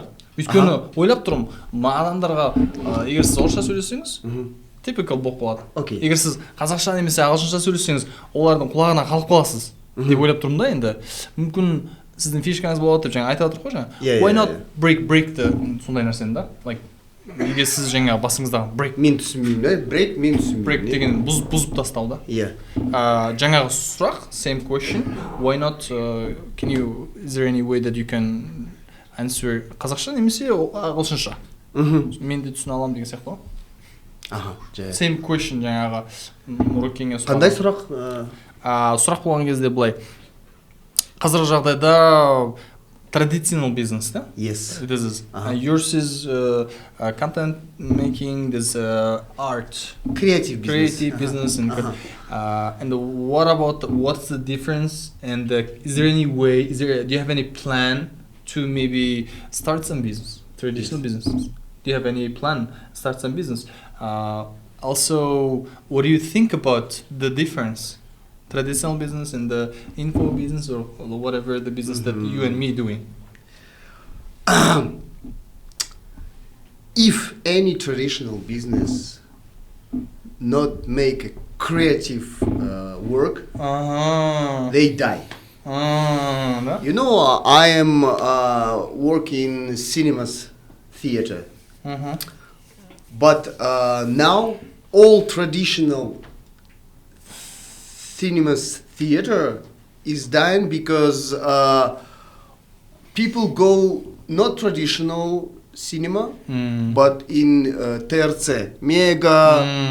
They want, они хотят и попкорн, и 3D очки, и чтобы кресло шаталось, и то есть и у аудитории растут запросы. Нурике скоро будут приходить мясо, вот, и то есть как он угадал, да? Люди не просто хотят прийти купить мясо, они еще хотят попробовать там. И он предоставил ему эту возможность. Сейчас он в шоколаде. Да. Те, кто просто продает мясо, их много. И они постепенно умирают. Поэтому традиционный бизнес рано или поздно нужно будет воспользоваться услугами таких людей, как я, для того, чтобы привнести что-то новое. Или делать это самому. Вот, поэтому традиционный бизнес, он, если он не трансформируется, өзгеріп отырмаса да, иә, ол өліп қалады. Өліп қалады. Иә. Жылда өзгеріп отыру керек. Сол үшін екеуі бірге жұмыс жасау керек. Иә. иә. Да? Поэтому Әйтпесе ол traditional бизнес деп бөлуге болмайды. Бірге жұмыс жасау Жоқ, керек. қосып отыру керек. Негізі традиционный бизнестің ішінде не үшін мысалға сен кофе іше алмайсың мысалы, не үшін сен қымбат шайларды іше алмайсың мысалға да, оны ешкім запрет бермейді ғой мысалы. Да. Традиционный ішінде мысалы сен шетелдің қымбат заттарын іше аласың. Ол да болу керек, разнообразие. Сөйтіп ол қазіргі кезде сұранысқа ие болдырдыңыздар. Иә. Мысалы, ет дүкенінде келесің, шай ішесің. Пока саған фарш жасап жатқан кезде. это что-то новенькое. Yeah. Something new. Exactly. Да. That's what I'm saying. That's why I think you guys break through the traditional нәрсені, да? Ет дүкен ішінде, сенде адам басындағы жаңағы, басына ойламайтын нәрсені кіріп бұзтадыңыздар. Жұмсақ отыратын орындық бар, да? Бар, отырасың. Жып-жылы. Рахат. Етті де солай нетуге болады да? Етті де солай жасадық қоян солай, да. Дегенді көрсетіп тұрсыз да? Мен соны айтып отырмын солай. Қымыз бар, айран бар, немесе басқа традиционал нәрселер көп қой енді қазақта. Соның бәрін солай жасауға болатын болып тұр ғой негізінде. Маңыздысы ойлау керек солай да, заманауи ойлау керек да. Бізде енді проблема бар ғой, бағана айтып жатсыз ғой енді қазақтар орысша сөйлетіп екіге бөлініп алады да.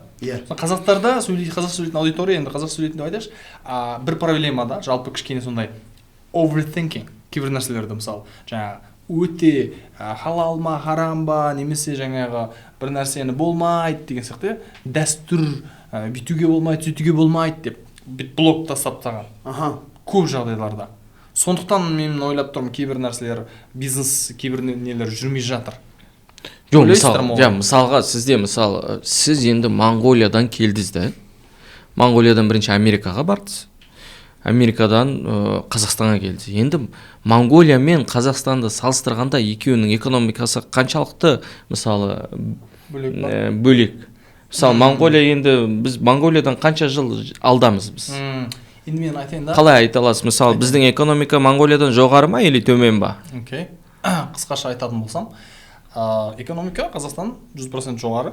100% жоғары. Енді 100% ол біз жоғарымыз, Қазақстанда жоғары. Біріншіден, ол енді халықтың саны жоғары. Ол жақта 3,5 миллион Монғолияда. Ана бізде енді 18 миллион. Монғолдар қаман осындай. 3,5 миллион қазір. Көрдіңіз ба?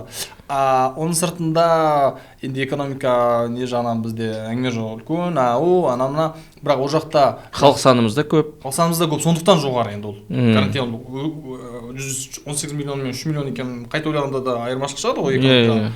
Енді ол жақта мысалы айтатын болсақ жаңағы мысалы entertaining, мысалы кино, клип жасау, ән, немесе жаңа қазіргі крипто, сток деген нәрселер олар қалыспайды.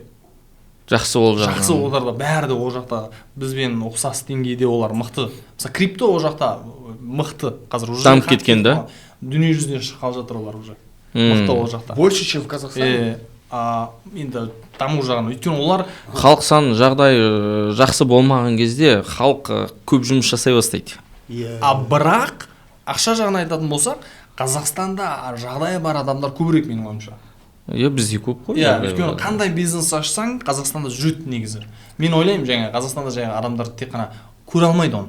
Жаңа бір бокстың ішінде дейді ғой, кіріп қалған болғаннан кейін, сен мына ішінде жүрсең, сыртындағы көре алмайсың ғой. Сол сияқты сен көре алмайды олар. Әйтпесе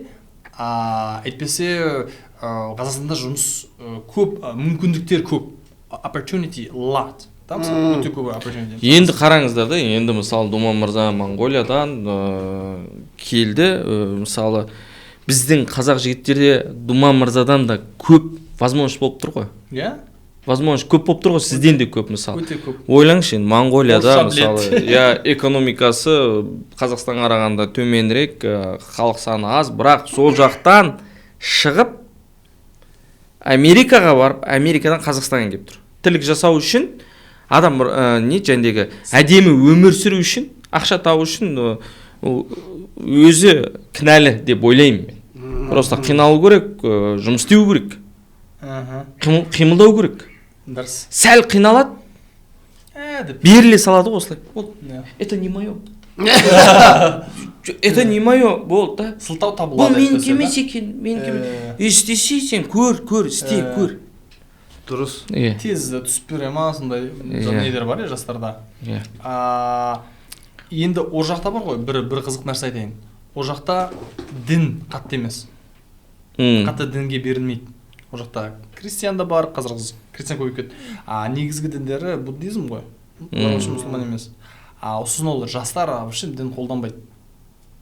Көп дін, американсыздар ғой, американ қандай сондай ғой. Былай айтқанда. Енді одан кейін бір нәрсе. Одан кейін оларда традиционал деген жаңа біз сияқты қатты ғой бізде жаңағы әке шешең осындай бүйтпе сүйтпе деген нәрселер көп қой бізде дәстүр. Ол жақта ондай қатты емес. Мүмкін содан кейін олар барлық нәрсеге ашық. Жаңа крипто болса крипто, биткоин болса биткоин, давай, не болса да кел. Мысалы Монғолияның риск сондай.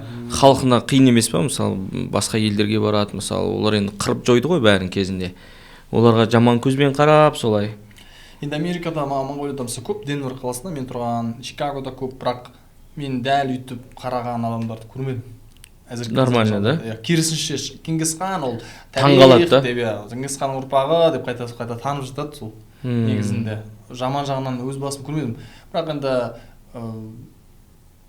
жақсы да жаман да жалпы енді айтатын болсақ жаңа мен жақсы жақтарын айттым ғой. Бірақ оларда да кішкене минустар бар, енді жалқаулықтар бар. Енді біз Инстаграмда бір-бірімізді оқимыз ғой. Сіз екеуміз бір-бірімізді оқимыз. Маған қазір Монғолияның адамдары интересныйда шығып тұратын болды. Сіздің подписчиктеріңіз болып тұр, шығып тұрады. Енді қалай тренировка жасап жатқандарын түсіргендерін көрем. Мысалы, көшеде бір әдемі жерлерде түскендерін көрем, мысалға. Сондай нәрселер шығып тұрады. былай қарап тұрсаң енді тренажерный залдары жақсы, гостиницалары жаман емес, сондай. Нормально? Иә. Қатты не мысалы Алматы сияқты әдемі бәрі деп айта алмаймын. Сол ски шаңғы тебетін несі вообще кішкене. Иә. Бізде жалпы мен Алматыда әдемі. Мысалы тау бар, ски бар, шаңғы тебетін жер бар. Табиғат әдемі. Лос-Анджелес сияқты ғой Алматы, да. Лос-Анджелес сияқты просто су жоқ. Қапшағай бар енді біз жазда сурфить етеміз Нариман екеумізді. Мен Америкада тұрып келдім. Барлық Майами, бәріне бардым. Бірақ Алматыда өмір әдемірек, қызығырақ, негізі қалай өмір сүріп, қалай адам жүгіріп нетіп жатқанына байланысты сияқты менің ойымша. Адам өзіне байланысты ғой. Иә. Енді подкастымыз жалпы бітуге таяп жүр. Уақыт бойынша менде бір мынандай сұрақ болып отыр. Жалпы қазіргі жағдайда жастарға арнап не айтасыздар? Қандай бизнеске қарай фокус жасау керек? Жастардың фокусы қайда болу керек? Сіздердің ойларыңызша қандай ақыл кеңес айта аласыздар, иә? Advice to the generation, the younger generation. What kind of business, what kind of sector would be the future? Мен understand. Одан кейін мысалы инвестиция туралы не ойлайсыздар? Жаңа мен сұрадым ғой, бірақ та енді what about you? What do you think about investing to the stock, trading, crypto, bitcoin, NFT? What do you think about that? What do you guys think? Не ойлайсыздар? Нариман? Давайте я начну первый, да? Вот когда я поступал в университет, все поступали на юристов и экономистов. Один из них я. А я экономист. Вот юрист и экономист. Да? Ты же вообще не экономишь деньги, братан. Вообще не экономишь. Сонымен айналысып жатсыздар ма, айналыспай жатсыздар ма? Кто думал, что сейчас нужны будут СММщики и маркетологи? Ну никто, да? Никто не думал. Никто не думал. Кто думал, что Қыран Талапкер, да, будет учить всех мобилографии, да? Что мобилография? Все подряд станет мобилографом, да? Никто не думал. Соответственно, сейчас предсказывать что-то дело неблагодарное. Но тренды таковы, то есть сейчас, в данный момент, надо все-таки вкладывать, надо изучать рынок ценных бумаг, надо изучать ту деятельность, которую преподает Думан, потому что, судя по всему, в будущем все-таки это будет важно. Если есть деньги, нужно вкладывать в компании, которые только-только растут. Оказывается, Airbnb не мог $100 тысяч найти. 100 тысяч долларов, представляете, они ходили и говорили, вот дайте денег, а им говорили, вы что, дураки себе? Идите нафиг, да? Идите нафиг, кто в свою квартиру кого-то будет чужого пускать? Да. Идите отсюда, да, сейчас эта компания 94 миллиарда долларов стоит. Вот, и чтобы, я не знаю, вот во что можно сейчас вкладывать, чтобы так было, это нужно предсказывать, а для того, чтобы так уметь предсказывать хотя бы чуть-чуть, нужно тренироваться. Шевелить мозгами, тренироваться, да. Вот, а тренировка, лучшая тренировка это практика. Да. Практика это Думан Мырза со своим курсом трейдинг за сколько часов? Қанша сағат сіз your course неше сағат? Ол енді 4 күн болады ма? VIP курс ол 4 күн болады. 4 күн. Оффлайн. Оффлайн. Бізде 4 күн деген бар, 1 апта, 2 апта деген курстар бар. Оффлайнға адамдар келсе, сізді жақынырақ көре алады, сөйлесе алады, да? Энергия деген нәрсе бар. Сіз энергия бересіз, да? Мен онымен тура тіке қарап тұрып сөйлесемін мысалы, да? Тіке қарап тұрып сөйлесемін. Қандай приложение скачать? Ол жерде енді брокерлік компания деген болады ғой. Brokerage company, да? Ол жерде біз көбінесе Interactive Broker, American ұсынамыз, сосын Freedom Finance. Енді Қазақстанда ғой өйткені. Оңайда.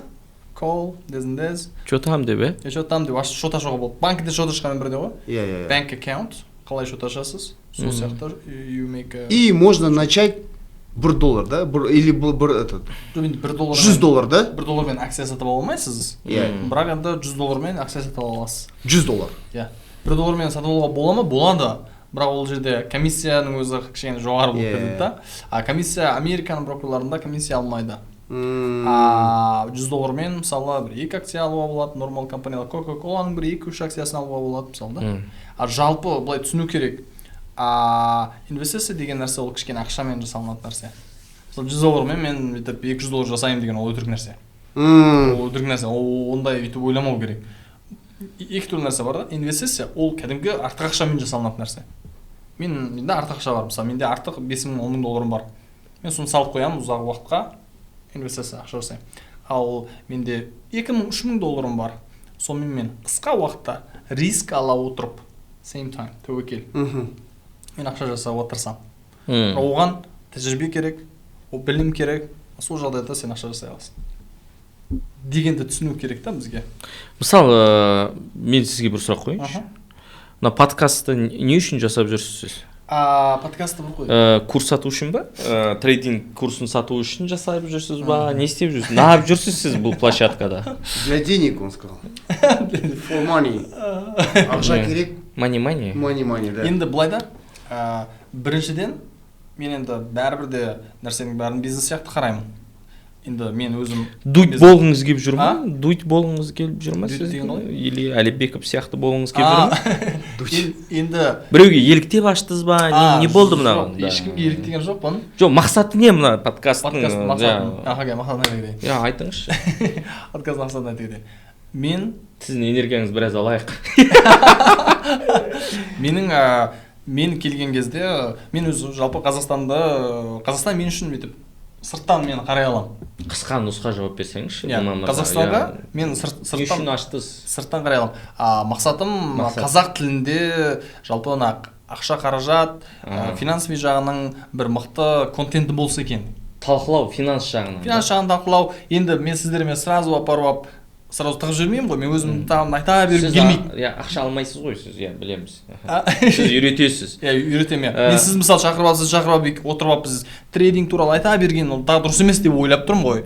Ақырын талқылап отырып алып келіп сіздің бизнесіңізді арасына тығып жібересіз. Арасына тығып, осы салаға сіз не деп ойлайсыз, сіз не деп ойлайсыз, мысалы бизнесмендер не деп ойлайды екенінде халық көрсін да. Түбі негізі сіздің компанияңызға үлкен жәндегі сату жолын алып келетін площадка болып тұр ғой. Сондай не бар, сондай енді мақсатында бар. Өте жақсы мақсат. Айтуға да болады. Не өте жақсы мақсат. Болашақта біз бір, мысалы, Инстаграм, ол менің бір жағынан қарасаң, аудитория, ол жерде енді біз бір уақытта үйретеміз, жаңа немізді үйретіп бөліп атқан уақытымызға ақша аламыз.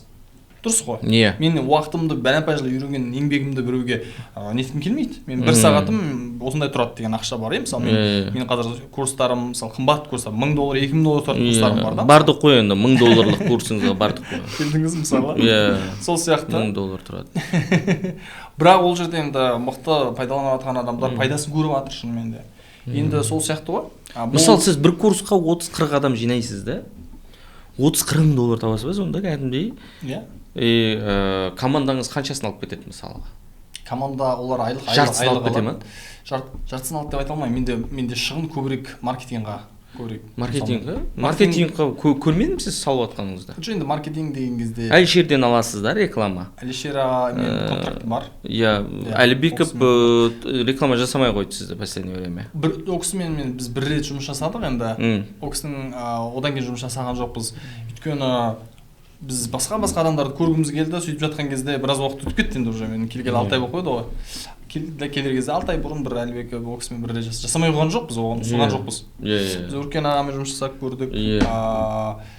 Ең бұрын алғашқы Қыран Талапбекпен бір не жасадық, контент жасадық. Қазір енді контент-мейкерлермен, инфлюенсерлермен жұмыс жасауға тырысып тұрамыз. Жұмыс жасап жатсыз, да? Таргетингға бөлеміз, мысалы, таргетингға ақша бөлінеді кәдімгідей. Самый эффективный кто? Таргетингға көп бөлінеді. Мен жақсы айлықтар беремін адамдарға. Мысалы, бір айда сіз мысалға бір 2-3 курс өткізсеңіз, маркетингке 20%, 30% қанша ақша кетеді? Енді жобамен дәл маркетинг, таргетинг, аржанда контент, нелерге, білмеймін, бір 20% кететін шығар. 20% кетеді, да? Зарплата примерно 15-20, как у всех. 15-20, иә. Сіздің өзіңіздің расходыңыз көп. сіз өзіңіз де маркетингсіз ғой, білесіз ғой да. Енді сондай Машинаны сап-сарыға жасап алып, Шымбұлаққа сырғана барып бері жүріп, мысалға, бұның бәрі маркетинг қой енді. бір жағынан сондай болуы мүмкін. Ол да маркетинг. Мысалы, мен бірінші Америкаға шығатын кезде, мен бухгалтерге айтам, маркетингте маған ақша беріңдер, мен Америкаға барып қайтам. Да? Кәдімгі бөлдірдіңіз да ақша? Мен бөлдірттім өзіме $15,000 ақша да. Олар айтады, не істейсіз Америкада барып, біздің команда обсуждать етіп отыр ғой, $15,000 сіз қайда жұмсайсыз Америкада? Не айтасыз сонда компания туралы дейді да. Мен Америкаға барам, өзімнің логотипіммен, формамды киіп алып жүрем, реклама ғой сол. Таза? 100%. Адамдар маған қызығып оқиды. Мен арасында Бекботаға барыңдар, мен қыдырып жүрген кезде деп айтып қоям. Олар келіп ет алады. Оларға тағы Американың өмірі қызық қой, барған. Кіммен жүріп атсыз, кімге кезіктіңіз, не болды деген тағы. Оның үстіне мысалы, біз Нариман бәріміз 3 айда бір рет шетелге шығып тұрамыз. Кәдімгідей да? Ол сізге қанша ақша алып келеді? Шетелге шыққан маған ақша алып келмейді. Сразу алып келмейді, бірақ ұзақ уақыт алып келеді. Ол бірақ енді былайша айтқанда аудиторияға жұмыс жасаймыз ғой. Заодно өзім ел көрем, жер көрем, адамдарды қарайым, көрем, танысам, қыдырам, демалам деген сияқты. Бір жағынан мен шынымен де айтам. Мысалға, қыдырып жүрсем, сауда түсіп кетсе Бекботада. Сауда түсіп жатыр. Мен айтам, сауда түсіп жатыр, барыңдар. Мен мына жақта қыдырып жүрім, ақша құртып жатырмын, сендер не істеп салып жатырмын сендерге. Не істеп жүрсіңдер? Мен сендерге 15 сторис қойып жатырмын ғой күніге. Барып бір тамақ ішіп кетсеңдер. Бар тамақ ішіп кетсеңдер, обратный связь берсеңдер деп қоям. Олар келіп тамақ ішеді.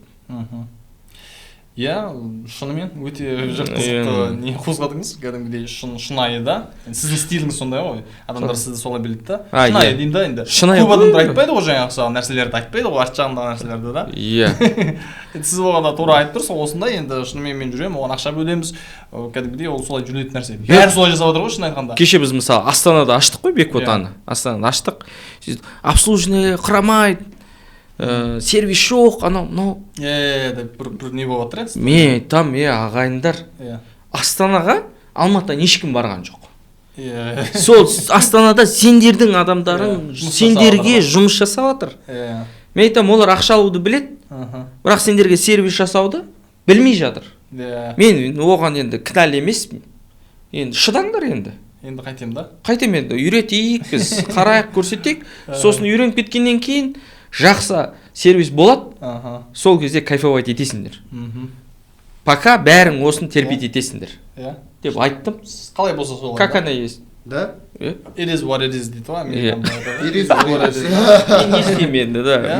Мен анау кіммен шатастырып алатын сияқты, анау мировой рестораторлар бар ғой, мысалы. Орыстарда Новикпен шатастырып алатын сияқты мен. Мен Новикіп емеспін ғой, мысалы. Нұсретпен шатастырып алады мен. Нұсрет қайда, мен қайдамын да. Бірақ енді баруға болады ғой, ойнап та. Жоқ, мен келе жатырмын ғой. Біздің компанияда и так біз басқа қасаптарға қарағанда, басқа ет бизнесіне қарағанда біз әлде қайда жоғары шығып кеткенбіз. Бірақ енді ондай сразу сөйтіп қалайды да. Осырай ғой, мен айтам. Немеге бешен шоу, өрт бүйтіп шағып, бүйтіп тұру керек. Күтіңдер деймін ғой, күтіңдерші болды. Пока Мұрат ауыздарың сүртіп тұрсын.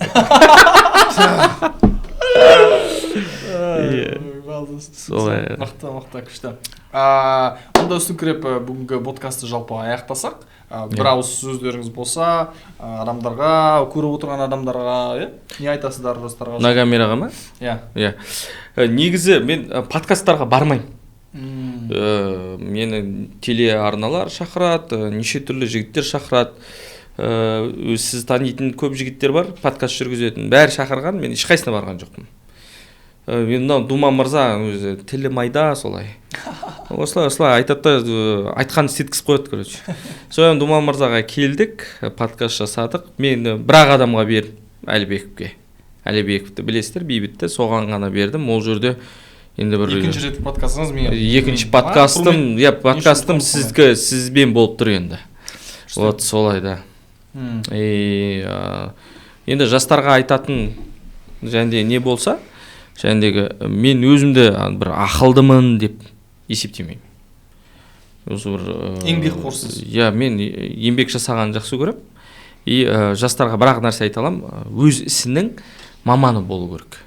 Адам өз ісінің маманы болса, ол адам әрдайым үлкен жалақы ала біледі. Мысалы, сіз өз ісіңіздің маманысыз, мысалы, сіз 30 адам жинап, $30,000 курс сата аласыз да. Мысалы, Нариман өз ісінің маманы бір контент жазып береді, $500,000 алады. Мысалы, Нариман бір 20 минут, 30 минут или бір күн жұмыс жасауы мүмкін, бірақ $500,000 бір контенттен шығарып алады. Мысалға, мен өзім қасаппын, мысалға да, малда соям, етін сүйектен ажырата алам, мысалға, бәрін істеймін. Мен әйтеуір, мысалы, күніне бүкіл ресторан қосылғанда бір 4-5 миллиондай продажа жасаймыз, мысалы. Өлдім, түк жасамадық дегенде бір 2 миллион продажа жасаймыз күніне, мысалға. Енді мен оны қалай жасап жатырмын? Мен өз ісімнің маманы болғаннан кейін жасап жатырмын. 100%. Иә. Сол үшін жастар өздерінің жақсы көретін бір іс табыңыздар, соның маманы болыңыздар. Одан ары қарай уже кәсіпкер бола жатарсыздар, или сол бір үлкен компанияда жұмыс жасап жатсаңыздар, сол үлкен компания сіз өз ісіңіздің маманы болған үшін үлкен жалақы төлеуге міндетті болады. Почему? Потому что сен керексің оған. Солай. 100%. Арекин? Я присоединяюсь полностью к словам Нурике. Все верно сказал. Духом сломался, да? Давай, рассказывай что-нибудь. Да, и у меня это, в отличие от Нурики, первый подкаст. Вот, Рахмет, что пригласили.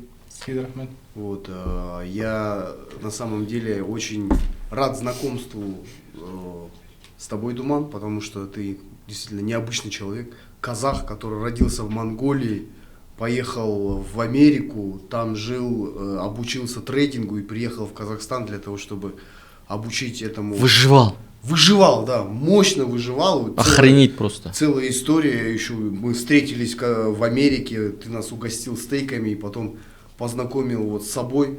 Это такой путь, вот, который на самом деле можно взять за пример, потому что говорят, что вот ребята, которые приехали из других городов, с аулов, с других стран, да, где вот ты сам сказал, экономика гораздо хуже, чем в Казахстане, они больше проявляют активности, больше работают для того, чтобы выжить в столице и, соответственно, в процентном соотношении больше достигают успехов в каких-то сферах, там, в бизнесе, в тренингах и так далее. Поэтому я хочу пожелать аудитории твоей, чтобы они учились, развивались, вот, и много работали для того, чтобы достигли, ну и самое главное, конечно, развивали креативную часть. Чтобы развивать креативную часть, надо много читать. Да. Көп оқу керек. 100%. Да. 100%. Вот, потому что то, насколько ты будешь много читать, и то, насколько ты будешь окружен какими людьми, в итоге сформирует твое будущее. Окей? Окей. Рахмет сіздерге үлкен уақыттарыңызды бөліп, жексенбі күні, иә, келіп поддержка беріп деді ғой, саппорт беріп қатысқандарыңыз үшін рахмет. Тағы да сіздерді шақыратын шығармыз. Әдемі идеялар бар, жақсы идеялар бар, мүмкін келесі жолы тағы да басқа идеямен. Вообще супер, да? Сіз Нұреке рахмет, екінші неңізді маған арнап келіп едіқаныңыз үшін.